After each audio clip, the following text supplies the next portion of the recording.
Speaking of IT CEOs, James Gladstone talks like one at press conferences, and he drafted Travis Hunter, who is one of the great unknowns, obviously.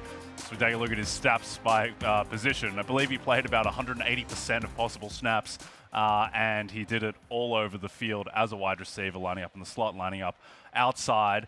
How do we approach Travis Hunter as a fantasy asset, given something of an uncertainty about how he's going to be deployed? You approach him excitedly. Okay. Quickly, fast. Yes. Try to get him on your team because he's not going to last long in drafts. Like, this is an unbelievable landing spot for Travis Hunter. We thought there was a chance he might go to Cleveland. We thought there was a chance that he might play defense, that the team that he gets drafted by would want him to be primarily a defensive player. And no, he's going to Liam Cohen and Jacksonville, where he is going to line up opposite Brian Thomas on what should be a very pass-happy offense. You think about Liam Cohen last year in Tampa Bay. The Buccaneers were third in wide receiver fantasy points, and that was with Evans and Godwin, as I mentioned last segment, missing 13 games. And so Hunter going to a pass-first offense, a fantasy-friendly offense with only BTJ as real target competition. All due respect to Brenton Strange and Parker Washington. Like, it's going to be the BTJ and Travis Hunter show.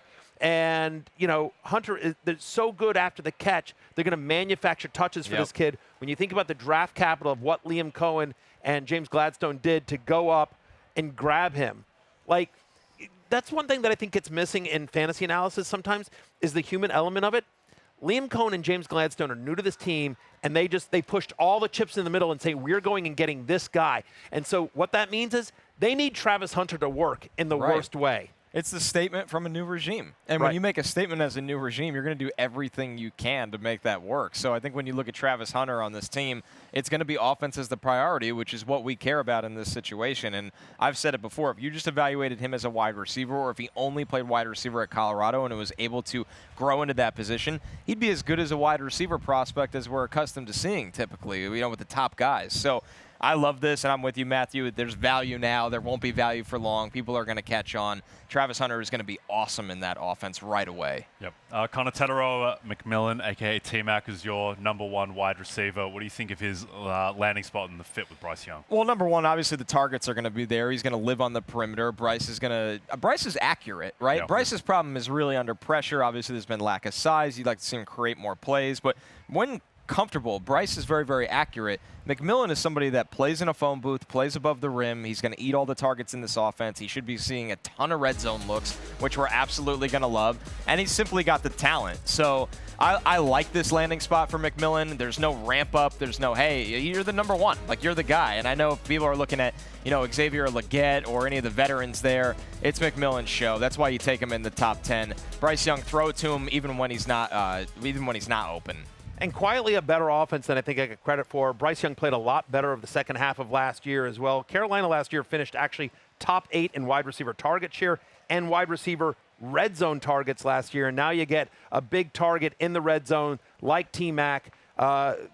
This is somebody who I think is in the 18 to 24 range among wide receivers, low-end wide receiver 2, high-end flex. Really good landing spot for him in Carolina. Yep, tough year, Matthew, for Calvin Ridley last season with some occasional highs but mostly lows, and now he gets Cam Ward as his new quarterback. And Cam Ward, what he did very well was throw the ball deep, which is where Calvin Ridley thrives. 4th most completions on passes of 20 or more air yards last season for Cam Ward, and no wide receiver had more deep targets in 2024 than Calvin Ridley. Then you think about the rest of that room who he's competing with for targets, right? I mean, like Tyler Lockett, Chigakonkwo, and rookies. Right, and rookies. Like, no rookie taken in the first 3 rounds. No, I mean, the kid they got, I know you're... Chimray Dike, they got early on day 3, but they took Elikayo Manor late, who I really like, but he's still a late pick. He's still a late pick, exactly. And so even if there's somebody else that's there, like Calvin Ridley is going to be the alpha in an offense that's going to throw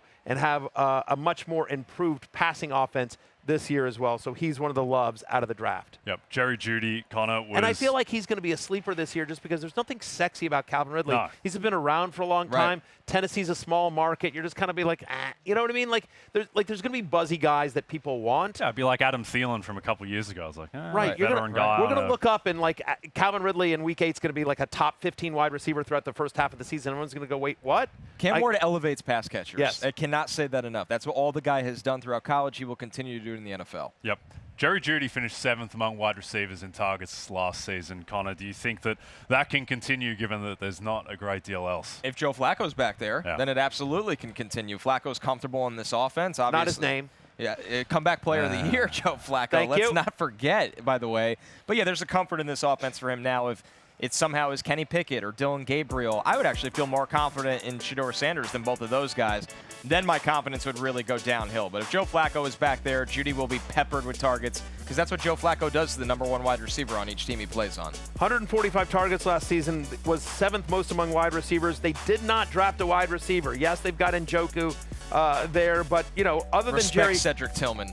We love Cedric Tillman here. Club said. We are big fans of Club said here, but honestly, Deontay Johnson is there, by the way. People might have missed that. Yeah. Deontay Johnson's there, but it is in a room where you feel like, there's other than maybe Njoku, there's no one that's really going to truly demand targets. And Elijah Moore's gone now. And Elijah Moore is gone as well. So I always, Jamari Thrash I have on a dynasty team, so you have flicker of hope there with Jamari Thrash and maybe Cedric Tillman. But Jerry Jeudy's going to be the offense, the alpha in an offense that, who knows who's throwing the ball. But as we saw with Malik Neighbors last year, if you're getting that kind of volume, it sort of doesn't matter who's throwing you the ball. Yep. You guys can't hurt me with the Joe Flacco stuff anymore because I stand tall on the shoulders of Dyson Daniels, the great barrier thief. Can't even see Joe Flacco from all the way up here. All the money you're sitting on from last night. Yeah, I get it. Good for you. Caleb Williams, he's going to be able to see Colston Loveland, who clearly the Bears wanted with how they went, with how high they drafted him, Matthew.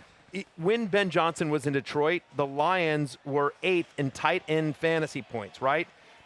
During those 3 years that Ben Johnson was calling the plays for the Lions, Detroit tight ends combined for 32 receiving touchdowns at second most, tied for second most in the NFL. And so having a top 10 draft capital, top 10 overall, Ben Johnson's first pick as a head coach in the NFL. Again, it's the same stuff we talked about with Travis Hunter. He wants Colston Loveland to work. This is somebody that he kind of put his stamp on. And so, and you think about Sam Laporta's rookie year under Ben Johnson, sky's the limit for Colston Loveland. I personally would have liked to see Tyler Warren there, Connor, right, I know. But it's going to be Colston Loveland. Yeah, and they drafted Colston Loveland because they think his play style is more similar to Sam Laporta. So that's an easy comparison to draw, an easy fit for this offense, and there'll be plenty of targets for him right out of the gate. Okay, let's jump through others receiving votes, which Connor is headlined by your man, Jack Besh. Yeah, Jack Besh, I think he could be the best wide receiver on this team rather quickly. I'm really excited for this landing spot because, listen, of course Brock Bowers counts in the wide receiver targets because that's the style of tight end he plays. But after that, it feels pretty wide open, even with the moments from Jacoby Myers. Besh is so good at working the middle of the field. Gino will use Besh similarly how he used Jackson Smith and Jigba. We talked about the landing spots of Trey Harris with the Chargers. How about Kyle Williams with the Patriots? Stephon Diggs is 31 and coming off of an ACL. The only wide receiver that's returning the Patriots that saw at least 70 targets last year was Pop Douglas. So it's an immediate opportunity there for Kyle Williams, who our colleague Chris Sims rated as the #2 wide receiver in this class. Simsies absolutely loves Kyle Williams. How about Jalen Tolbert? Again, nothing exciting, but we talked about this. The Cowboys didn't draft anyone, right. So by default, Jalen Tolbert is the #2 in Dallas. Pat Bryant lands in Denver.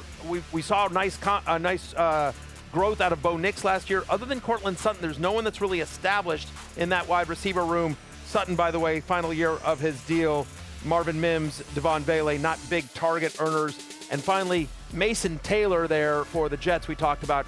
Could easily be the #2 target for Justin Fields after Garrett Wilson. Right, it's not just that whole start, it's that he's the #2 target. So there'll be plenty to go around for Mason Taylor. And Justin Fields historically has his best success throwing to the tight end. That's a really good sign for the 20-year-old Mason Taylor. Hey, it's Matthew Berry from NBCSports.com and RotoWorld.com. And I want to thank you so much for watching whatever it is you just watched.